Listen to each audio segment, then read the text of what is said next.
Hello, everyone, and welcome to Body Bags. I'll be your reviewer for today. I'm Lonnie from Horror Heaven77, and the movie we're going to talk about tonight is recently released from Scream Factory. It is the director's cut of Lars von Trier's serial killer epic, The House That Jack Built. Now, I just finished watching this a little while ago, and I have to admit that I enjoyed this movie. But this movie, I'm going to tell you right off the bat, this movie is definitely not going to be for everyone. The story is about a man named Jack, played by Matt Dillon, and his character is an engineer, but he sees himself as an architect, and he's trying to build a house.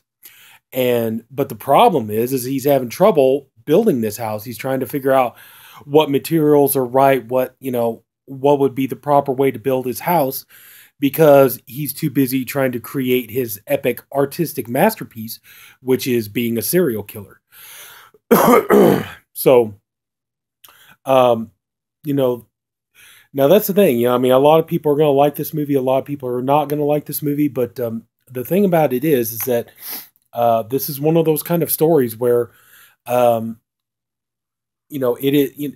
basically Von Trier does kind of go through the serial killer handbook, and he kind of looks into all the different types of serial killers, and somehow Jack embodies all the different types of serial killers. He embodies the very super smart, very super intellectual serial killer, almost like a Hannibal Lecter type. And there are scenes where he references like his committing acts of murder towards creating art, or talking about how, all the great, like the best plane that was ever invented, or cinema, or things like that. So, there are these scenes of, kind of like, monologues, comparisons to things like that. And basically, even though in the movie you find out that the character of Jack kills over 60 people, he talks about 5 of what he considers to be his best kills, I guess you could say. The ones that really stand out, the ones that really, just really are fantastic. And the first one is Uma Thurman. And I'm not gonna go into too much detail what happened. The only thing I will say about that one was just kind of like that scene. I had a little bit of a problem with that one, because that one just seemed like such a cliche, almost kind of bad horror movie kind of a thing, where the rest of the movie it is not like that at all. But the first, the first act, I guess you could say, where, he picks up Uma Thurman's character, she flags him down. She wants to get a ride. Well, first, the tire on her car is flat. She wants him to fix it, with her jack. Well, turns out that the jack's not working, and he tells her that, he knows a welder. He could take her to a welder and have him fix it.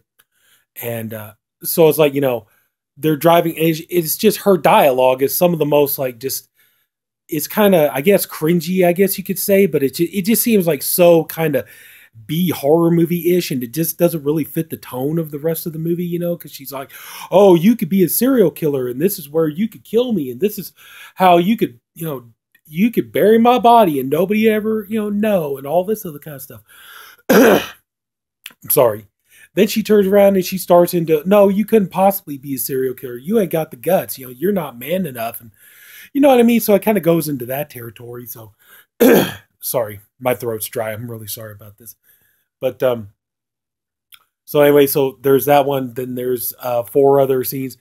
And I will tell you that this movie got a lot of controversy when it came out, when it was playing the film festivals, and it was, trying to find a distributor and things like that.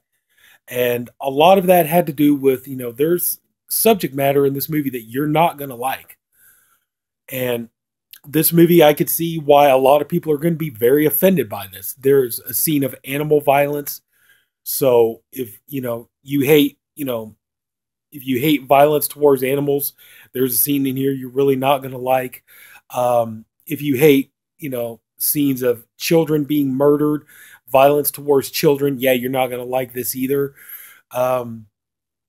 Definitely, if you're what you end up finding out is like Jack kind of mostly he talks about the female victims that he kills and gets into some gruesome details about that. There almost feels, I will admit, this movie kind of almost feels like there is a bit of an American Psycho vibe to it.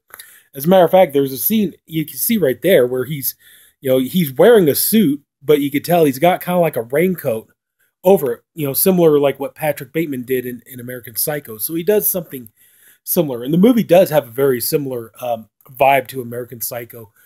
He does, go on talking about like he has this kind of disdain for women and things like that. So similar, kind of like what Patrick Bateman was in American Psycho.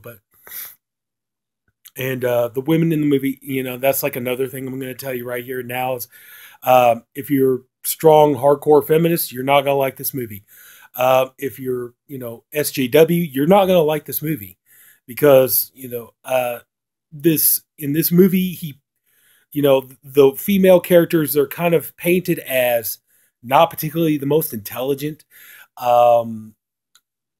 annoying, almost to the point where, I mean, don't get me wrong, nobody deserves to die, but this is one of those kind of deals where, like you're watching this movie and you're like, you can't help it. You're almost like, oh my God, these characters are so stupid. They deserve to die. You know what I mean? It's just, they keep putting themselves in this position to where, he's able to, capture and kill his victims and things like that. So, but, yeah, I can see why this movie was controversial and, but performance wise, Matt Dillon does a great job. He's one of those, both him and his brother, Kevin Dillon, they were always actors. I always felt like, I always felt they were underrated. I always thought both of them were very good actors. I mean, I know they were kind of, the two of them were, well known in the 80s, kind of like they weren't directly in it, but they were kind of linked a little bit to the Brat Pack, which was like Emilio Estevez and Rob Lowe, Molly Ringwald, all of them. They kind of had a bit of a connection to that. But Matt Dillon, he does a really good job here. He plays, he's able to kind of go along and he plays all the different types of serial killer. There's one murder scene. I'm not going to give too much away, but we find out in the movie that at one point he had crippling like OCD.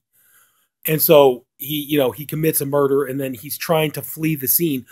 But the problem is that, his OCD won't let him do it.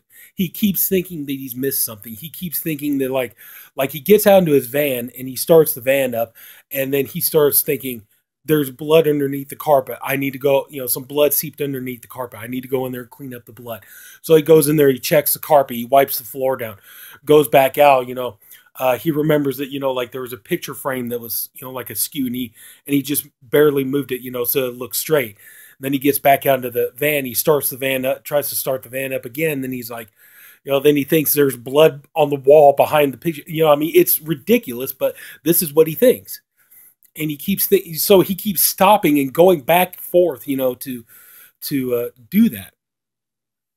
And then there's at one point in the movie, one of his victims, he becomes a Ted Bundy kind of serial killer in the sense that he uses a crutch to make people think that he's handicapped and to manipulate people, lure them into a false sense of security, and then he's able to strike. And, and he tries other different approaches. Like at one point he's, talking about, trying experiments on some of his victims and things like that. Now, in terms of gore, the movie is not overly graphically gory. I mean, it's definitely not, Peter Jackson Dead Alive kind of gory, but there is some gore in here. There is some pretty gruesome kills. There is some grotesque effects and stuff, like there's, try not to give too much away, but, there's a scene, that kind of has something to do with taxidermy. That's about all I'll say about it. But, yeah, there is some decent gore here, some good practical effects. A couple of little wonky kind of CGI special effects, but when you see the circumstances, the scene that where the CGI is, you can kind of understand why.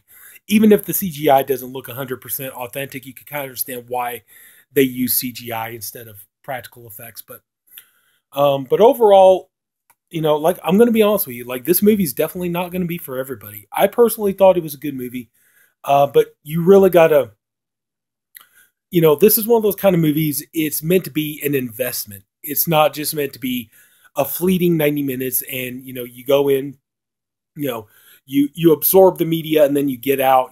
This is meant to be a movie that keeps you into it, and it's supposed to make you think, make you talk about it, make you question it, make you question, like morality, make you question, like, what is right, what is wrong, and question, like, oh, how frightening it is that a serial killer like Jack could be so be so level-headed and be so you know so smart, so critical thinking and things like that. But and it does, and here's the thing, I mean, it has some moments, it kind of goes off the rails and goes some weird territory. But if you've seen any of Lars von Trier's other movies, like if you've ever seen Antichrist, or you've ever seen Nymphomaniac or Melancholia or anything like that, you pretty much know what you're going to get with a Lars von Trier movie. But overall, I say, if you're a fan of serial killer movies, and kind of like, if you're a fan of like serial killer movies that are like, trying to delve into the mind of a psychopath, trying to, get at the heart of like why they do what they do, what their thought process is, what their belief system is, things like that. If you're into those kind of movies, and but you need to be willing to sit down, because this movie runs over 2.5 hours long. The theatrical cut is 151 minutes, and then the director's cut is 152 minutes. So it's only a minute longer, but still, either way, you're watching a movie that's over 2.5 hours long. So yeah, I would definitely, sit down, and if you're going to watch this, you got to kind of sit down and kind of invest yourself into it. You got to kind of pay attention, because it's easy to get lost with a movie like this. But overall, I enjoyed it. So I think, good performances all around. It's, I wish I could say it was beautifully filmed, but it's not particularly, because like a lot of Lars von Trier's movies, it's filmed with a kind of a cinema verite kind of documentary style, where there's a lot of handheld, there's a lot of shots that, like they focus like on somebody's face, or they focus on something, and it's like it's focused, but then it'll go out of focus and it has to go back into focus. And like I said, there's a lot of panning shots, there's a lot of a lot of handheld, there's a lot of long scenes that play out like in a steady shot, things like that. It's meant to have that kind of you were there documentary feel. So it's not, it's not like the best looking film I've ever seen, but still, but I get the idea. It's meant to have a documentary feel. It's meant to involve you in it. Like I said, this movie is meant to be an investment. You have to invest yourself into this movie to either like it or hate it. But I enjoyed it, and yeah, I say so. Like I'm going to tell you, it's disturbing, and I told you all the reasons why. So, but if you're interested, if you like movies about serial killers and movies about the psychology of serial killers and things like that, I say go ahead and check out The House That Jack Built. Give it a shot. See what have you got to lose. So, but anyway, that's going to pretty much do it. So if anybody took the time to watch this, I thank you for doing it. I appreciate you for doing it. Honestly, hope you enjoyed this video. If you did, please like and subscribe. Subscribe to the Body Bag channel. We have a different reviewer for every day of the week. I'm the Saturday reviewer, and we got all great guys. They're all doing great stuff. So, check out the videos, and, again, thank you for watching. Take care. Have a good night, and I'll see you later. Bye-bye.